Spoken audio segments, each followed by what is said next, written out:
Aqui estamos, meus amigos, mais uma vez, e agora sim já podemos falar em compromisso.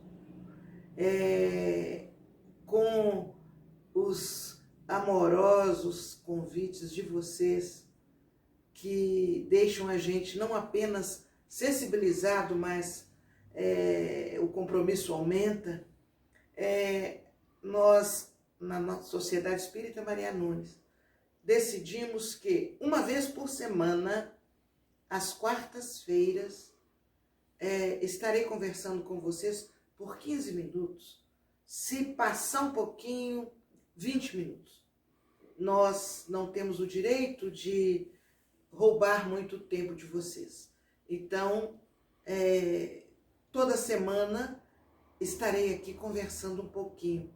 É a forma que nós estamos encontrando de nos aproximarmos mais de tantos amigos queridos, de tantas almas que nos apoiam, que nos sustentam na tarefa, e nós precisamos cada vez mais nos unirmos para manter a bandeira de Deus, Cristo e caridade hasteada e de tal forma ostentada que todos possam identificá-la. Então estaremos eu na quarta, o Henrique, amigo querido, que me deixa muito feliz quando eu o vejo falar. Ele estará aos sábados, e os meninos do meu coração, da evangelização e da mocidade, eles estarão entre nós dois, talvez na quinta-feira, na sexta, eu não sei exatamente de cor. Isso não importa. Importa que no momento que está definido é isso, e nós estaremos assim, semanalmente, trazendo um toquezinho de amor e de carinho e de estudo da Sociedade Espírita Maria Nunes. Hoje eu vou conversar sobre um assunto com vocês muito interessante. Comecei a refletir nele no sábado passado, quando eu vi as comemorações, as homenagens ao nosso querido irmão espiritual, Santo Antônio. E eu comecei a me lembrar da descrição que Miramês faz a respeito do querido Antônio de Pádua. E eu então vou pedir licença para falar um pouquinho sobre isso hoje. No livro Francisco de Assis, de Miramês, ele narra uma história que emociona muito a respeito desse espírito. Ele tinha o seu nome de batismo, Fernando de Bulhões, e ele residia em Lisboa. Já tinha se apresentado às fileiras católicas em uma determinada irmandade, quando são levados para Lisboa os restos mortais, as relíquias daqueles frades franciscanos que foram sacrificados em Marrocos. E houve um desfile na cidade, em Lisboa, em que muita emoção se deu em todas as pessoas.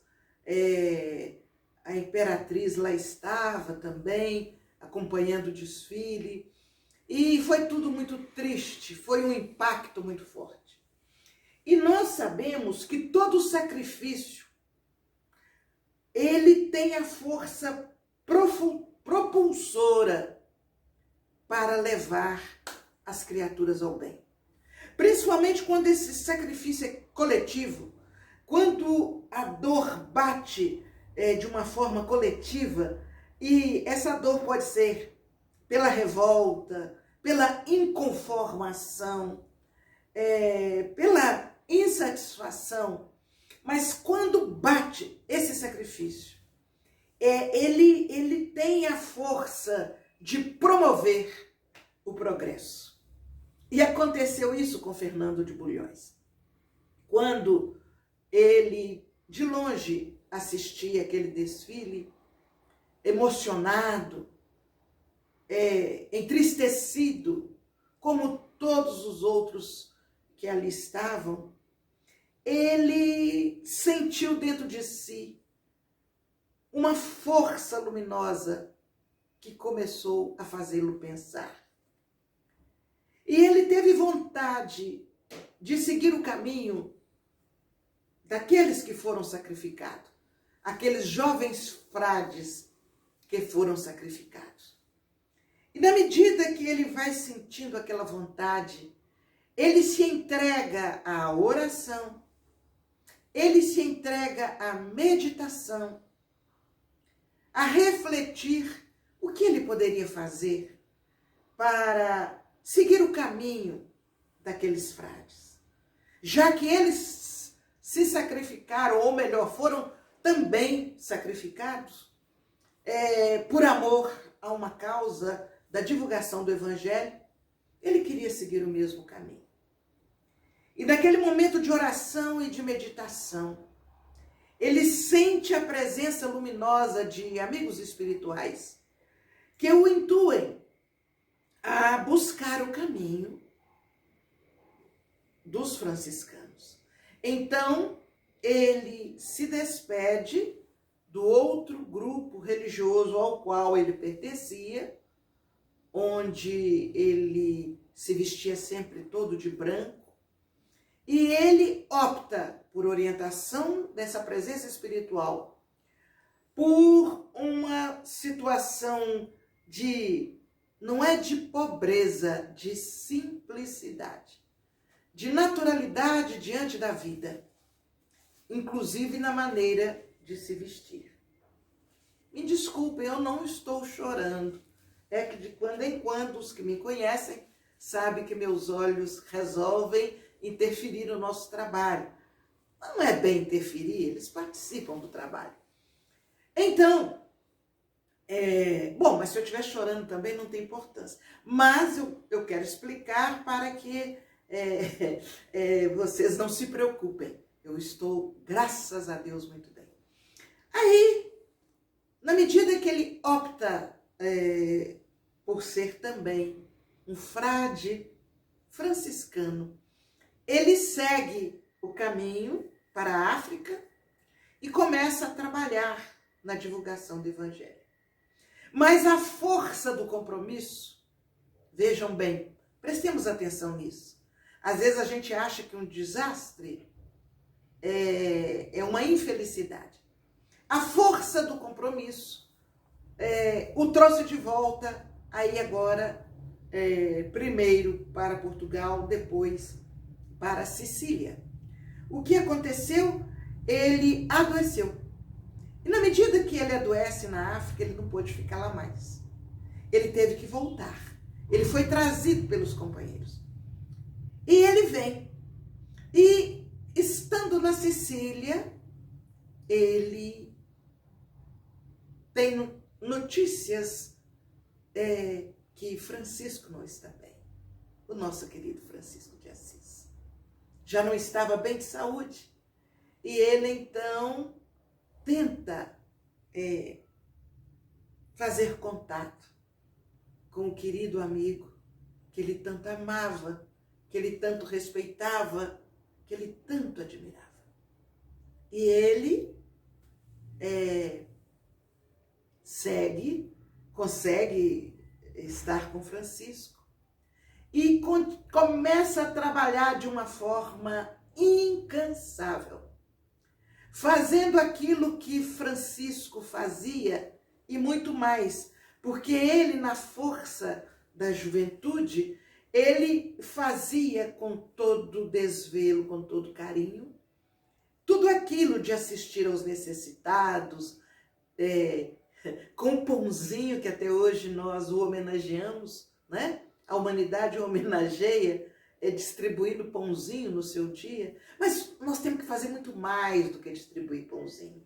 Bom, E ele começa a trabalhar, ele começa a agir, e suas faculdades mediúnicas começam a aparecer de tal forma que todos conhecem aquela famosa situação em que ele fazendo uma oratória, fazendo uma palestra para os seus seguidores, ele é levado em transporte até onde seu pai estava sendo julgado, e ali, com toda a força moral, luminosa do seu conhecimento, ele defende o seu pai. E aqueles que tinham recebido para testemunhar contra seu pai se sentem, inclusive, desmascarados. Há outros inúmeros episódios. Aquele outro que ele estava falando de uma posição mais alta, fizeram uma espécie de palanque, amarraram, tal, para que ele falasse numa posição mais alta, para que todos pudessem vê-lo. E duas pessoas, devidamente orientadas e envolvidas pela maldade, deixaram aquilo que eles armaram, a madeira, com um corte, amarrado com uma corda discreta que as pessoas não viram. E no momento certo, quando ele começa a falar e as pessoas se entusiasmando, um de cada lado daquele palanque rústico, um de cada lado puxa a corda, o palanque desmonta, aquele barulho infernal, todos correm, mas ele continua na mesma altura em que estava quando ali estava o palanque. Ele continua falando e fala por 2 horas naquela condição.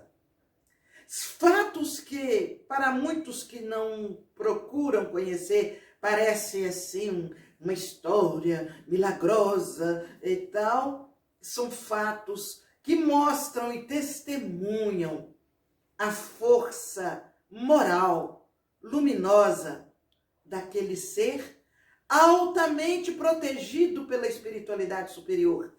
Exatamente porque ele era protegido para que fosse preservada a sua condição física, para que ele continuasse fazendo aquele trabalho maravilhoso de socorrer, de divulgar, de orientar e de levar Jesus aos corações que ainda não o conheciam. Mas nós não podemos nos demorar nisso, nós temos relativamente pouco tempo. Aí, nessa condição, ele continua fazendo o seu trabalho até que ele adoece, desencarna e, a princípio, seus restos mortais são enterrados em Lisboa. O tempo passa, vejam como nós muitas vezes nos apegamos a detalhes.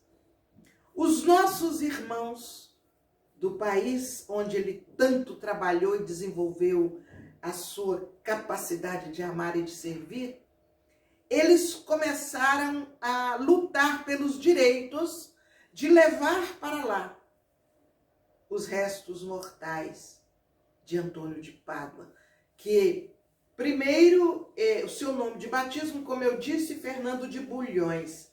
Depois ele passou a chamar-se Frei Antônio de Lisboa, quando ele seguiu para a África. E depois ele fica com o nome de Antônio de Pádua. Ele optou por esse nome como o nome de apoio vibratório para o seu trabalho. Muito bem. A partir daí, começa-se toda uma disputa entre os restos mortais dele ficarem em Portugal ou seguirem para a Itália. E com a intercessão dos superiores da Igreja Católica, foi dada a decisão final. Os seus restos mortais irão para a Itália. E para a cidade onde ele tanto trabalhou, Pádua. Por isso, Antônio de Pádua. Antônio de Pádua. E qual não foi a surpresa? Qual não foi a surpresa quando eles desfazem os restos do caixão para recolher os restos mortais? Eles vão encontrar ali realmente todo o corpo físico desfeito, mas estava intacta a língua de Antônio de Pádua. Miramês descreve com muita beleza esta situação. E eu me sinto na obrigação de ler para vocês, porque fala exatamente na importância de como estava o corpo, aqueles órgãos, né? Do corpo de Antônio de Pádua, a língua intacta. Nós sabemos que por causa do tipo de células, geralmente a língua seria mesmo uma das últimas partes do corpo físico a se desfazer. Mas Miramês descreve assim: seu crânio totalmente limpo, a boca entreaberta, e entre os dentes a língua do tribuno estava intacta, como se acabasse de falar naquele momento. A admiração foi geral. A língua santa que nunca ferira, que nunca maltratara, que nunca fizera mau juízo dos outros, que nunca maldissera. A língua de luz, que somente falara do amor e da caridade, entrou numa inversão eletrônica, de maneira a estatizar os elementos periódicos, não como significa a própria palavra, mas numa conservação pela força do amor. Elementos químicos e espirituais que escapam à percepção humana entraram nas moléculas e nas células da língua do frade, de maneira a mostrar o seu verdadeiro trabalho no mundo para a edificação da paz e para fazer reviver na terra o Evangelho do Cristo. Eu quis ler porque essa descrição quase técnica que Miramês faz é de uma beleza quase inimaginável. Muito bem. Nessas minhas andanças pelo mundo, eu fui à Itália uma vez, mais de uma vez, mas nessa primeira vez, com muito carinho, os amigos de lá me proporcionaram a oportunidade de ir conversar com irmãos em algumas cidades ali por perto de Milão, onde eu estava. E quando nessas pequenas visitas, chegamos a Pádua, eu nem estava pensando em Antônio de Pádua. E de repente, eu bati o olho numa placa, Pádua, Pádua, Pádua. Não é aqui que Antônio de Pádua esteve? Não é aqui que seus restos mortais foram enterrados? E eu fui tomada de uma aflição interior de querer conhecer o local. A pessoa que me recebera lá achou-se um pouco diferente, mas você quer entrar numa igreja católica? E eu disse, sim, eu quero. Mas falei, sim, com todo respeito, com todo carinho, com toda a gratidão que eu tenho a essa Igreja Católica que preservou o Evangelho de Jesus por séculos, até chegar a nós. Se não fossem eles guardarem o Evangelho dentro da língua latina, com todos os recursos, talvez nós tivéssemos hoje nas mãos um Evangelho deturpado. E eles, não estou defendendo nada, eu estou dizendo uma realidade. E eles preservaram o Evangelho do nosso Jesus. Então eu quis entrar. Oh, mas olha o tamanho da fila. Você vai entrar nesta fila? Eu falei, eu vou, a fila está andando depressa. E eu entrei naquela fila. Entrei naquela fila e eu confesso para vocês, eu tinha minhas dúvidas se aquela história da língua era verdadeira. Assim, com os detalhes que eram passados, que era verdadeiro, sim, porque eu não duvido dos espíritos nobres. Mas eu tinha uma curiosidade de comprovar se todos aqueles detalhes que eram passados, se eram verdadeiros. E eu entro na fila. Eu entro e quando vai se aproximando do altar onde se encontram aquelas peças abençoadas, eu comecei a sentir um tremor de emoção, como se eu estivesse transportada para uma nova situação vibratória. E eu estava. E quando eu chego perto, naquele altar, que não pode parar muito, não pode demorar muito, porque a fila é grande, eu deparo primeiro com a arcada dentária intacta. Intacta. E eu pensava, meu Deus, naquela época era tão difícil tratar de dentes. E a arcada dentária dele perfeita. Tudo bem. Eu caminho mais um pouco e tem um outro vidro. Um vidro maior. E nele estava toda a parte do aparelho fônico. E eu, mais uma vez, me emociono. E, finalmente, eu deparo com aquele vidro onde está guardada a língua de Antônio de Pádua. A emoção que me tomou foi muito forte. E eu precisava me controlar porque eu estava sozinha, uma vez que o rapaz que me acompanhava ficou esperando lá fora.